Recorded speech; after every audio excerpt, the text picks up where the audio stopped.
It's a full-size chapter. In other words, it's about 9 pages, so I'll try to get through it.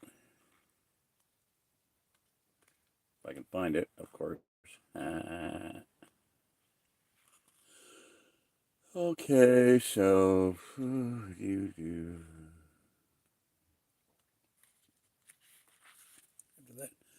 after that very short chapter, that last one was a shorty. Okay, so I might talk a little bit afterwards. I don't know. Consider this like a normal stream. I don't know. We'll see. Maybe I'll pick up some regular people and get them hooked on the story. Now I'll say again, this story, this series of books is about spiritual warfare and about the spiritual world behind the world that we perceive with our senses, and how real it is and how powerful it is, and how it's more real than the world that we think we live in. So get ready for that.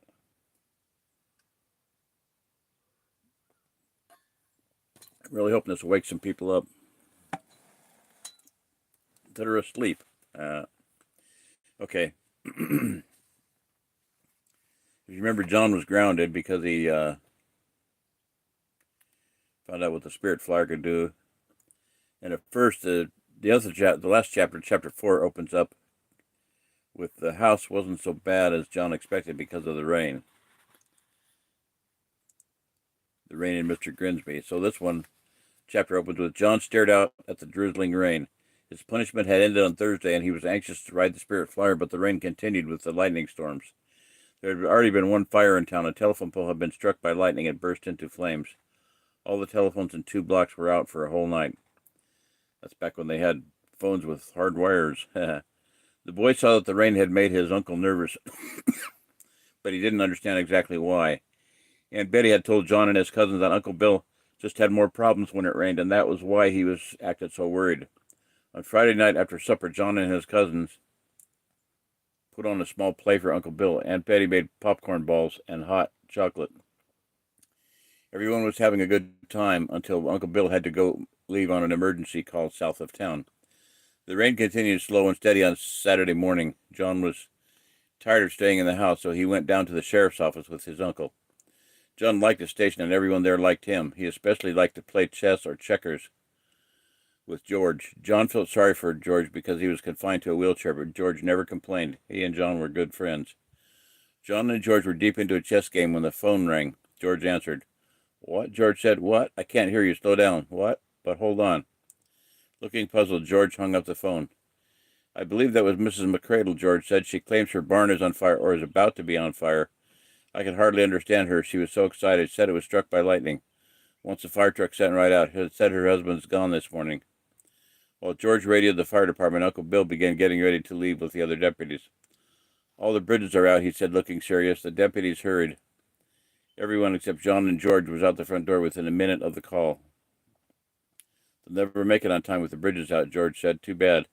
I've known Homer and Lucy all my life. She was my teacher in first grade. One day I did a really bad. George stopped. John was gone.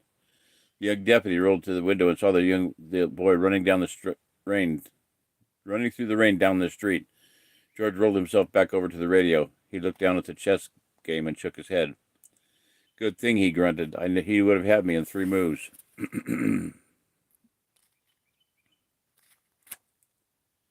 Come on, okay.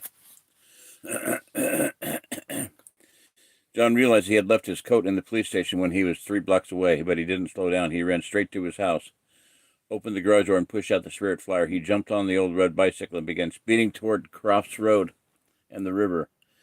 By the time he got to Crofts Road, he could just see the fire engine and police car racing south toward the Unionville Bridge. The red lights flashing. John blinked several times, trying to keep the rain out of his eyes. He was already soaked to his skin. He approached the dump road bridge, at least what was left of it, at his fastest speed, the balloon tires singing as they sloshed over the wet road. John looked both ways to see if anyone was watching, and then pushed down on the handlebars. He felt a chill pass through his body as the spirit flyer lifted off the ground. The ugly brown river churned beneath him and then was gone. John aimed the bicycle so it would pass over the first row of trees. He soared upward, clearing them by 10 feet. He hummed over the tops of the trees. He didn't know exactly where McCradle's farm was, but he knew the general location. He aimed the bike higher and higher, searching the land below him until he spotted it. Far off to his left, a thin column of black smoke trickled into the rain-soaked sky. John turned the bike and began pedaling faster. Without much effort, the boy whizzed through the rainy air. When he pedaled faster, he wasn't prepared for the way the old red bike jumped forward. He thought he must be going 100 miles an hour. But for some reason, the rain hardly touched him. He felt cold, but it was as if an invisible shield was protecting him from the wind and rain. John looked up, and the clouds seemed as near as his bedroom ceiling. With a little more effort, he thought he could go right through the clouds, but then he wouldn't be able to see McCradle's farm. John aimed the bike lower as he approached the farm. He was just about to slow the Spirit Flyer down when a roaring flash of red-white light blinded him. At the same instant, the bike seemed to be almost yanked away from him. He screamed. His eyes were open, but he couldn't see, like when someone takes a picture and the flash blinds you, only this was much worse. John could feel the Spirit Flyer beneath him, and his hands gripped the handlebars so hard they hurt. A second later, his eyes adjusted, and he could see again. He looked down. The bike was okay. He wasn't hurt. He had fallen closer to the treetops, but not dangerously close. He looked behind him. Another brilliant crack of lightning split the sky with a horrible roar. So that's what it was. The lightning had just missed him. Why had the Spirit Flyer moved so suddenly without his turning it? It was as if it had jumped out of the way of the lightning on purpose. John aimed the bike lower and increased his speed, hoping to avoid any more close calls with lightning. Behind him, hidden in the gray clouds, a dark funnel shape moved in the mists. Two giant red eyes stared out at the flying bicycle. But John didn't see any of this. He aimed the Spirit Flyer toward the McCradle farm. A large tree next to the barn was burning furiously, but John couldn't tell if the barn was on fire.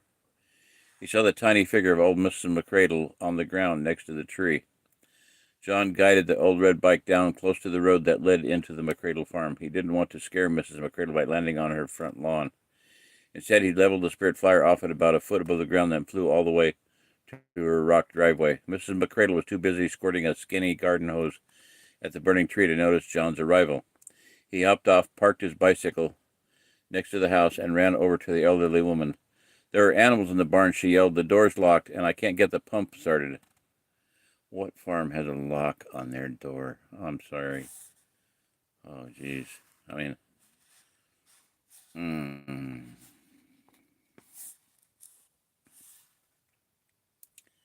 processing that, sorry. I've been on 1,000 farms. I've never seen a lock on a door.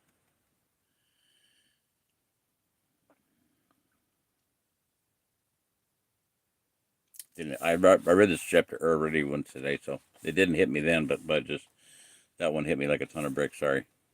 Okay. The water from the hose wasn't reaching the fire in the tree branches. Inside the barn, a horse screamed, kicking its stall. Chickens squalled and lambs were bleating. The fire crackled in the branches. The heat felt as if it were burning his face. "Start the pump," the old woman yelled, pointing at a large machine. You think a motor? 20 feet from the barn. John ran over to the pump. At first, he didn't know what to do until he realized the engine was just like his uncle's lawnmower engine, only bigger. John grabbed the rope and pulled. The engine sputtered, then died. He pushed the gas lever to the choke position. He grabbed the rope and pulled so hard his arm hurt. This time the pump sputtered, then coughed into life. He adjusted the gas lever, then ran back to Mrs. McCradle. Water was gushing so hard from the hose that she had trouble aiming it at the fire. She handed him the hose. John drenched the barn roof nearest the burning branches first, hoping it wouldn't catch fire. Then he aimed the heavy streams of water at the blaze. For 5 minutes he wasn't sure if he could stop the fire or not. A burning branch fell on the roof of the barn. John aimed the water at the fallen branch. The animals inside the barn cried in a frenzy as the hot smoke drifted down.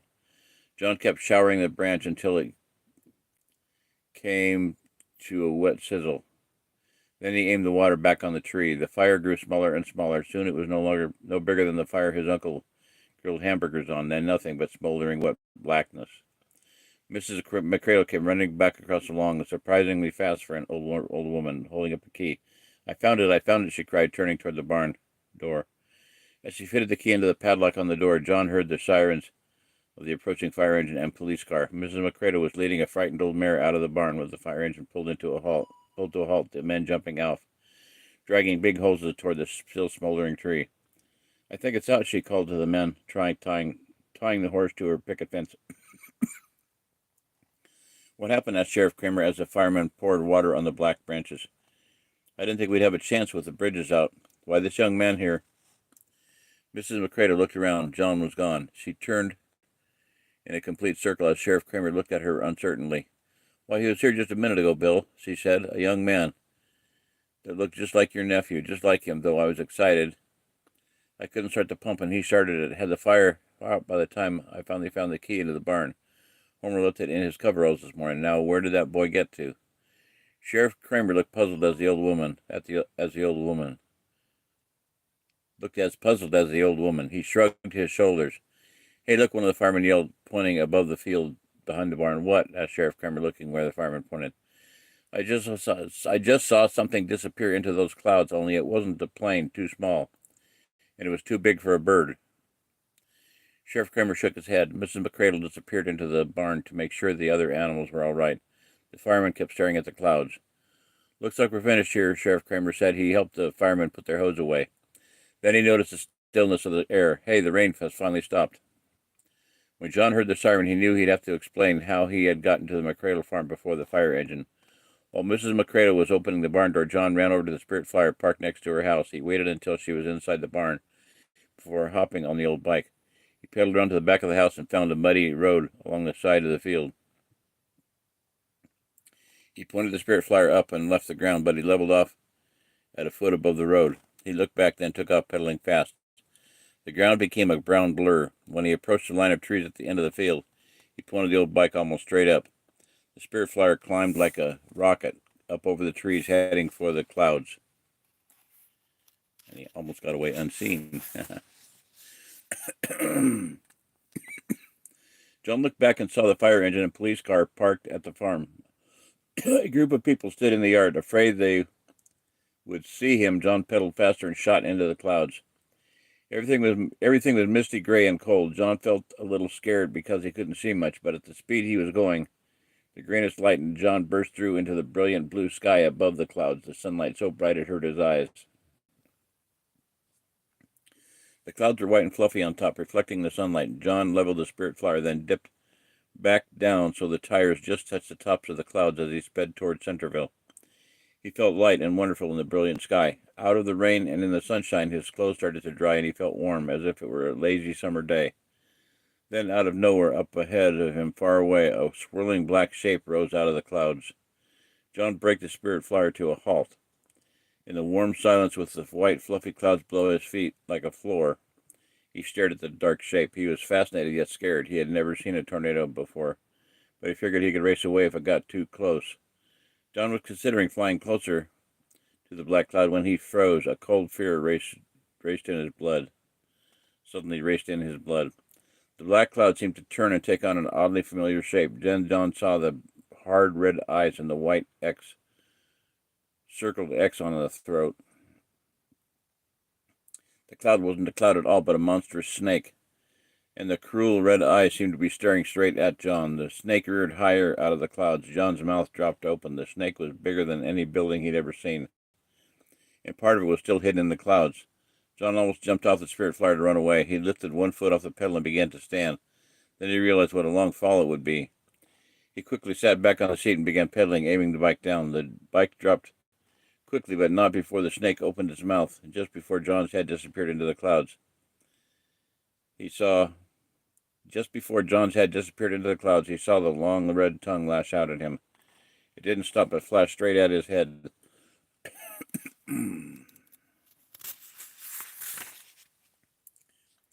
He saw a brilliant streak of light and shuddered in the clap of thunder that followed. So the snake stuck its tongue out, kind of like a dragon, stuck its tongue out. There was a flash of lightning and a clap of thunder. So it spits out lightning and thunder follows.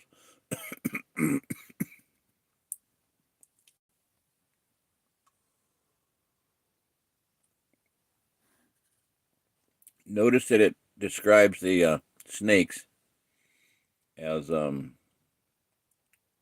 having a funnel-like appearance, a tornado-like appearance, and then put that together with the fact that it spits lightning with massive thunder riding on its wake, which we've already seen earlier in the story. As he's approaching the farm, the two blasts of lightning and thunder. Now you notice coming from the snake. And we'll comment more on that later.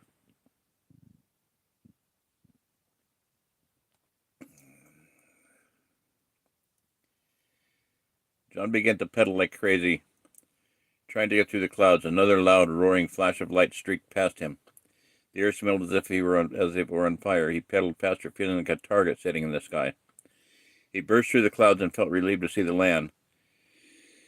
He dove straight down, leveling off just above the tops of the trees. As he sped along over the trees, he searched for a sheltered place to hide. He barely recognized the dump because he was moving so fast. He quickly dipped the red bike down and rode along just off the ground. When he saw a large oak tree whose branches covered the road, he stopped. For the first time since he had left the clouds, he dared to look back. He searched the sky but saw nothing. That's when he noticed that the rain had finally stopped, and far off to the south a patch of blue sky was clearing, a hole in the clouds. Maybe the rain was going away. The sight of the blue sky made John feel better, yet he kept staring at the sky, looking for the black shape of the thing he had seen. He wondered if he had just imagined the snake. After all, it had been far away and the sky was so bright.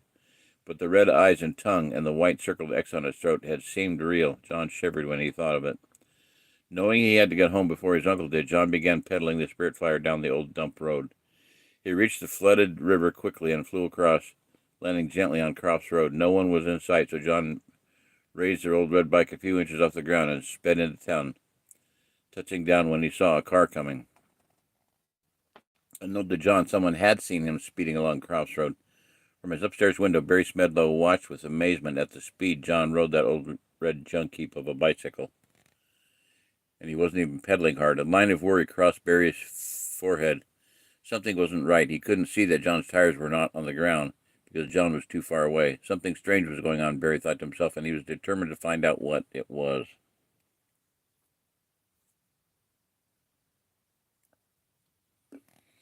John pedaled home, not realizing that he had been seen. He parked the spirit flyer in its usual place and then inspected it for rust. Knowing the rain or the lightning might have hurt it, the boy checked everywhere, just to be certain. He rubbed the bike down with a soft cotton rag and applied a thin coat of grease to the chain to keep rust away. Satisfied the old red bike was okay, John quickly changed his clothes and ran down to the police station to continue the chess game with George. 15 minutes later, his uncle arrived with the other deputies. Uncle Bill looked at John strangely. John tried to think of something to say, but then a phone call came for Sheriff Kramer. John looked back at the chessboard. The kings and the queens confused him.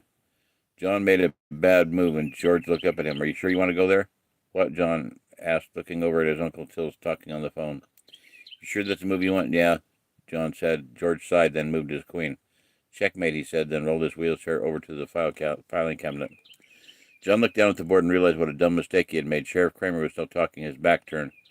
John saw his chances and quietly left the station. Later that night, around the supper table, Uncle Bill was telling his family about the fire at the McCradle farm. And the odd thing was that she claimed that this mystery boy, who appeared out of nowhere, started the pump for her and put out the fire in the tree.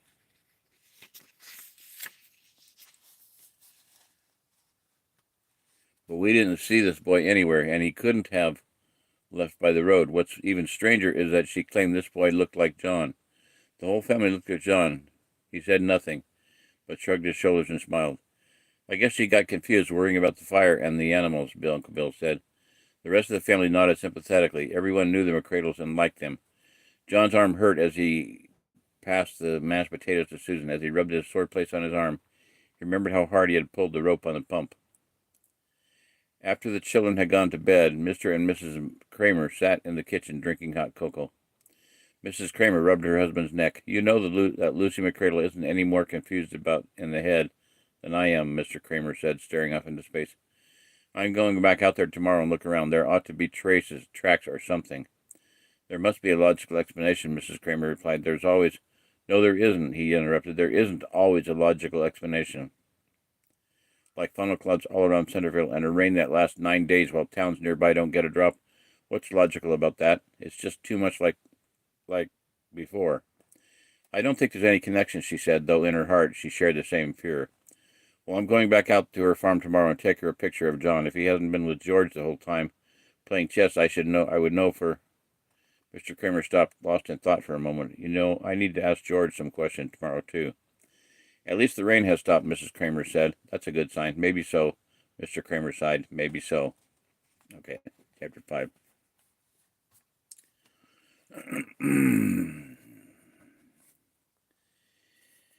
So should we comment? Should I do another, just do a bit? I mean, I'll shut this one down, do another one that way that's not interfered with like I did the last one. Of course, that was a short chapter, not that big of a deal. I talked for a little while, but oh well, I think I'll just shut this one off. See if anybody said anything. Moral compass. Hey, there you go. Yeah, for sister. Awesome job. Thank you. Okay, I'll give you a call soon. Good deal. All right, with that New York accent. Call me sometime. Yeah. All right. God bless. Bye-bye, everybody. Good night.